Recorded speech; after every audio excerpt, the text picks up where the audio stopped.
Vote വർദ്ധിപ്പിച്ചാണ് ഇത്തവണ NDA കേരളത്തിൽ മുന്നേറിയത്. ഇതോടെ NDAയുടെ വോട്ട് വിഹിതം 20% സംസ്ഥാന നേതൃത്വത്തിന് ഇവിടെ വർദ്ധിപ്പിക്കാനായി എന്നതും ശ്രദ്ധേയം. ശാലിനിയാണ് ചേരുന്നത്. ശാലിനി, ഈ തൃശ്ശൂരിന്റെ വിജയ തിളക്കം അതിനോടൊപ്പം നിൽക്കും ഈ മറ്റ് ഇടങ്ങളിലെ ഈ വോട്ട് വിഹിത വർധനവും.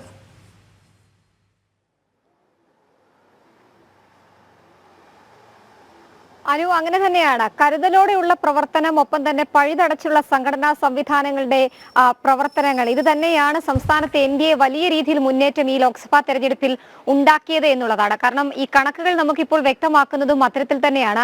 18 ലോക്സഭാ മണ്ഡലങ്ങളിലാണ് വലിയ രീതിയിൽ മുന്നേറ്റവും വോട്ട് വിഹിതവും NDAക്ക് വർദ്ധിപ്പിക്കാനായിട്ടുള്ളത്. അതിൽ 2019 ലോക്സഭാ തെരഞ്ഞെടുപ്പിനേക്കാൾ 3.6% NDAക്ക് അധികമായി വോട്ടുകൾ ലഭ്യമായിട്ടുള്ളത് എന്നുള്ളതാണ് ഔദ്യോഗിക കണക്കുകൾ വരുന്നത്. ഒപ്പം തന്നെ തൃശൂർ വിജയിക്കാനായതോടൊപ്പം തന്നെ വരുന്ന തെരഞ്ഞെടുപ്പുകളിൽ താമരക്കാലമായിരിക്കും ഇനി കേരളത്തിൽ ഉണ്ടാകാൻ പോകുന്നത് എന്നൊരു വിലയിരുത്തൽ കൂടി ഇപ്പോൾ NDA നടത്തുകയാണ് എന്നുള്ളതാണ്. 2019 ലോക്സഭാ തെരഞ്ഞെടുപ്പിൽ 15.57% സംസ്ഥാനത്ത് NDAയുടെ വോട്ട് വിഹിതം. അതാണ് 20% മുകളിലേക്ക് എത്തിക്കാൻ കഴിഞ്ഞിട്ടുള്ളത് എന്നുള്ളതാണ് ഏറ്റവും ശ്രദ്ധേയമായിട്ടുള്ള കാര്യം. പത്തനംതിട്ടയിൽ ഇത്തവണ 25.29% വോട്ട് ഉയർത്തിയിട്ടുണ്ട്. ഒപ്പം തന്നെ 2019 വോട്ട് ഉയർത്തേക്കാൾ കൂടുതലാണ് എന്നുള്ളതാണ് പ്രാഥമികമായി വിലയിരുത്തുന്നത്. ചാലക്കുടിയിലും NDA കടുത്ത മുന്നേറ്റം സൃഷ്ടിച്ചിട്ടുണ്ട്. അവിടെ വോട്ട് വിഹിതം 11.18% വർദ്ധിപ്പിച്ചിട്ടുള്ളത്. തൃശൂർ ഉൾപ്പെടെ 18 ലോക്സഭാ മണ്ഡലങ്ങളിലും കരുത്തുറ്റ പ്രകടനം കാഴ്ചവെക്കുന്നതോടൊപ്പം തന്നെ വോട്ട് വിഹിതം അവർ കൂട്ടുകയും ചെയ്തിട്ടുണ്ട്.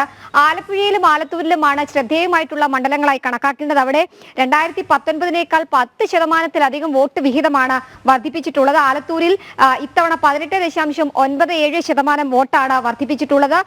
ഒപ്പം തന്നെ സുരേഷ് ഗോപി ജയിച്ച തൃശൂരിൽ ഇത്തവണ 9.60, ഏകദേശം 10%-ഓളം വോട്ട് ആ മേഖലയിലും മണ്ഡലത്തിലും വർദ്ധിപ്പിച്ചിട്ടുണ്ട്. അവിടെ എടുത്തു പറയേണ്ടത്, ഒരു നിയോജക മണ്ഡലത്തിൽ ഒഴികെ ബാക്കി എല്ലാ നിയോജക മണ്ഡലത്തിലും തൃശൂരിൽ ഒന്നാം സ്ഥാനത്ത് നിലനിർത്താൻ, അല്ലെങ്കിൽ ഒന്നാം സ്ഥാനം നേടാൻ BJPക്കും NDAക്കും ആയിട്ടുണ്ട്. തിരുവനന്തപുരത്തേക്ക് വരികയാണെങ്കിൽ തിരുവനന്തപുരം, ആറ്റിങ്ങൽ ലോക്സഭാ മണ്ഡലങ്ങളിലെ പല മേഖലകളിലും CPMന്റെ കോട്ടകൾ തകർക്കാൻ NDAക്കും BJPക്കും കഴിഞ്ഞിട്ടുണ്ട് എന്നുള്ളത് NDAയുടെ സംസ്ഥാന നേതൃത്വത്തിന് ആശ്വാസവും ഒപ്പം തന്നെ ആത്മവിശ്വാസം നൽകുന്നതാണ്. തിരുവനന്തപുരം സിറ്റി, ഒപ്പം തന്നെ കഴക്കൂട്ടം, നേമം ഉൾപ്പെടെയുള്ള മേഖലകളിൽ കാര്യമായി തന്നെ വോട്ട് വിഹിതം NDAയുടെ സ്ഥാനാർത്ഥി രാജീവ് ചന്ദ്രശേഖർ കൂട്ടിയിട്ടുണ്ട്. ഒരുപക്ഷെ മുൻ വർഷത്തേക്കാൾ നോക്കുകയാണെങ്കിൽ 20% വോട്ട് ഇത്തവണ ഈ മണ്ഡലങ്ങളിൽ കയറിയിട്ടുണ്ട്. ഒപ്പം ആറ്റിങ്ങൽ ലോക്സഭാ മണ്ഡലത്തിലേക്ക് പോവുകയാണെങ്കിൽ വർക്കല, ചിറയൻകീഴ്, കാട്ടാക്കട അടക്കമുള്ള മണ്ഡലത്തിൽ CPMനെ പാടെ തള്ളുന്ന സാഹചര്യം ഉണ്ടായി. അവിടെയൊക്കെ മുന്നേറ്റം കാഴ്ചവെച്ചത് V മുരളീധരനാണ് എന്നുള്ളതാണ് ഈ വോട്ട് വിഹിതവും വോട്ടിന്റെ പെർസെന്റേജും ഒക്കെ ആ മേഖലയിൽ നിന്ന്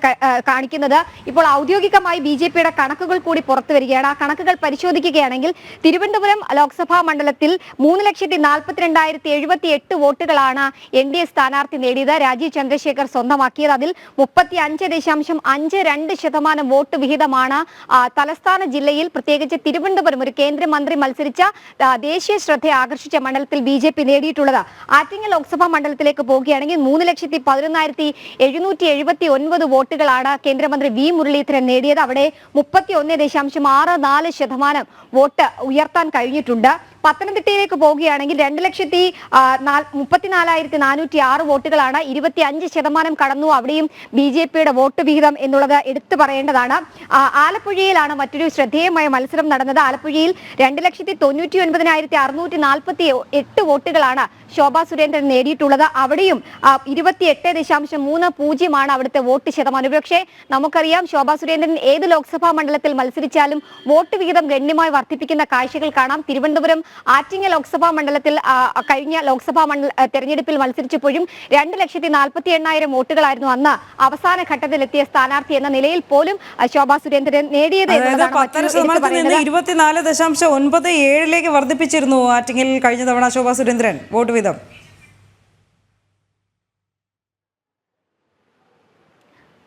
അത് തന്നെയാണ് അനു. കാരണം മത്സരിക്കുന്ന എല്ലാ മണ്ഡലത്തിലും കൂടെ ഉണ്ടാകുന്ന സ്ഥാനാർത്ഥികൾക്ക് കടുത്ത മത്സരം നൽകാൻ ശോഭാ സുരേന്ദ്രന് കഴിയുന്നുണ്ട് എന്നുള്ളതാണ്.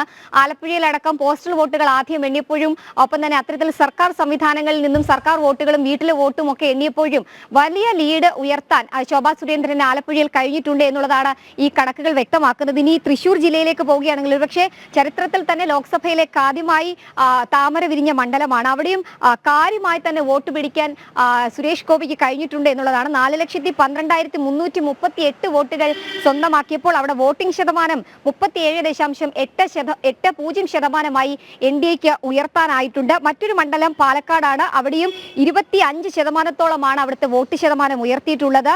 മറ്റൊരു പ്രധാനപ്പെട്ട മണ്ഡലം എന്നുള്ളത് വയനാട്ടിലും കാര്യമായി തന്നെ വോട്ട് ശതമാനം ഉയർത്താൻ സാധിച്ചിട്ടുണ്ട്. മുൻ വർഷത്തെ അപേക്ഷിച്ച് നോക്കുകയാണെങ്കിൽ ഇക്കുറി 13% വോട്ട് അവിടെയും ഉയർത്തിയിട്ടുണ്ട് എന്നുള്ളതാണ്. ഏകദേശം 18 ലോക്സഭാ മണ്ഡലങ്ങളിൽ കാര്യമായ മത്സരം കാഴ്ചവെക്കാനും 11 നിയമസഭാ മണ്ഡലങ്ങളിൽ 1ാം സ്ഥാനത്തെത്താനും NDAക്ക് ഇക്കുറി തെരഞ്ഞെടുപ്പിൽ കഴിഞ്ഞിട്ടുണ്ട്. അതുകൊണ്ട് തന്നെയാണ് ആത്മവിശ്വാസം NDAയുടെ സംസ്ഥാന നേതൃത്വത്തിന് ഉയരുകയും ചെയ്തിട്ടുള്ളത്.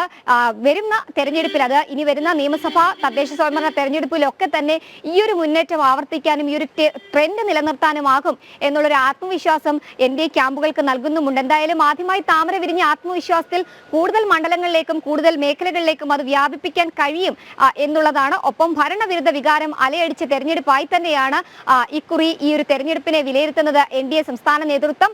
ഒപ്പം മോദി സർക്കാരിന്റെ വിലയിരുത്തൽ കൂടിയായി മാറിയിട്ടുണ്ട് സംസ്ഥാനത്തടക്കം ഈ തെരഞ്ഞെടുപ്പ് എന്നുള്ളതാണ് ശ്രദ്ധേയമായിട്ടുള്ള. തീർച്ചയായും ഈ തെരഞ്ഞെടുപ്പ് രാഷ്ട്രീയത്തിൽ പുതുമുഖമായിട്ട് പോലും പത്തനംതിട്ടയിൽ അനിൽ ആന്റണി പിടിച്ചത് 2.5 ലക്ഷം വോട്ടാണ്.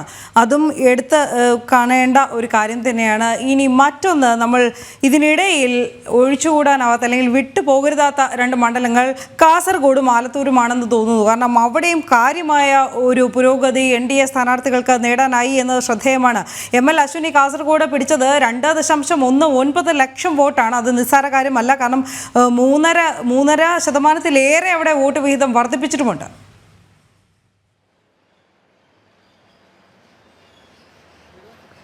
അത് തന്നെയാണ് ഔദ്യോഗികമായ കണക്കുകൾ വരുമ്പോൾ പെർസെൻറ്റേജുകളിൽ നിന്ന് നമുക്ക് മനസ്സിലാകുന്നത്. കാസർഗോഡ് ശക്തമായൊരു മത്സരം അശ്വിൻ കാഴ്ചവെച്ചിട്ടുണ്ട് എന്നുള്ളതാണ്. കാരണം 19.75% അവിടുത്തെ വോട്ട് ശതമാനം എന്നുള്ളതാണ് BJP സംസ്ഥാന നേതൃത്വം ഔദ്യോഗികമായി അറിയിക്കുന്നത്.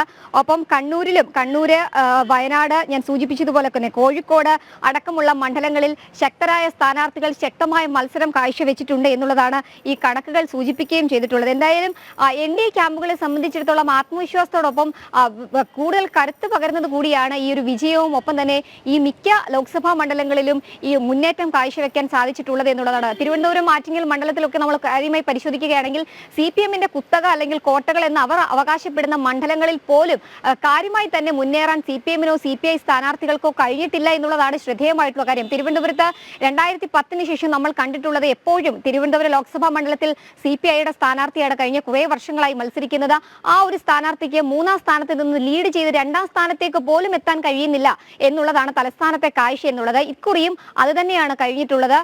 പന്നിയൻ രവീന്ദ്രൻ അടക്കമുള്ള സ്ഥാനാർത്ഥികളെ CPI രംഗത്തേക്ക് തലസ്ഥാനത്ത് എത്തിച്ചപ്പോഴും അവരുടെ പ്രവർത്തനങ്ങളും അല്ലെങ്കിൽ അവരുടെ എണ്ണയിട്ട യന്ത്രങ്ങളെല്ലാം പ്രവർത്തിച്ചത് ആറ്റിങ്ങൽ കേന്ദ്രീകരിച്ചാണ്. പക്ഷേ ആറ്റിങ്ങലിലും കാര്യമായ മാറ്റങ്ങൾ ഉണ്ടാക്കാനോ പുരോഗതി ഉണ്ടാക്കാനോ വോട്ട് വിഹിതം ഉയർത്താനോ കഴിഞ്ഞിട്ടില്ല എന്നുള്ളതാണ് എടുത്തു പറയേണ്ടത്. കാട്ടാക്കടയിൽ സിറ്റിംഗ് MLA IB സതീഷാണ്. അദ്ദേഹത്തിന്റെ മണ്ഡലത്തിലടക്കം ഒരു മിനിറ്റ് പോലും വോട്ടിംഗ് ശതമാനം ഉയർത്താനോ അല്ലെങ്കിൽ ലീഡ് ഉയർത്താനോ കഴിഞ്ഞിട്ടില്ല. അവിടെ കുത്തകയായി തന്നെ BJPയും NDAയും വോട്ടുകൾ പിടിച്ചിട്ടുണ്ട് എന്നുള്ളതാണ്. പ്രധാനമന്ത്രി നരേന്ദ്രമോദി അടക്കം നേരിട്ട് പ്രചരണത്തിന് എത്തിയ ഒരു മണ്ഡലം കൂടിയാണ് കാട്ടാക്കട എന്നുള്ളത്. സ്വാഭാവികമായും ആറ്റിങ്ങലിലടക്കം വലിയ രീതിയിൽ മുന്നേറ്റം ആറ്റിങ്ങൽ ലോക്സഭാ മണ്ഡലത്തിൽ 2,48,000 വോട്ട് ശോഭാ സുരേന്ദ്രൻ പിടിച്ചത് ഇത്തവണ അത് 3 ലക്ഷത്തിന് പുറത്തേക്ക് ഏകദേശം 3,11,779 വോട്ടിലേക്ക് കേന്ദ്രമന്ത്രി V മുരളീധരൻ വോട്ട് ഉയർത്തിയിട്ടുണ്ട് എന്നുള്ളതാണ്. എന്തായാലും വരുന്ന തെരഞ്ഞെടുപ്പുകൾക്ക് ആത്മവിശ്വാസം പകരുന്നതോടൊപ്പം തന്നെ സംസ്ഥാനത്ത് ഒരു ഭരണവിരുദ്ധ വികാരമുണ്ട്. ഒപ്പം അത് NDAക്ക് മുതൽക്കൂട്ടാകുന്നുണ്ട് എന്നുള്ളതാണ്. കാരണം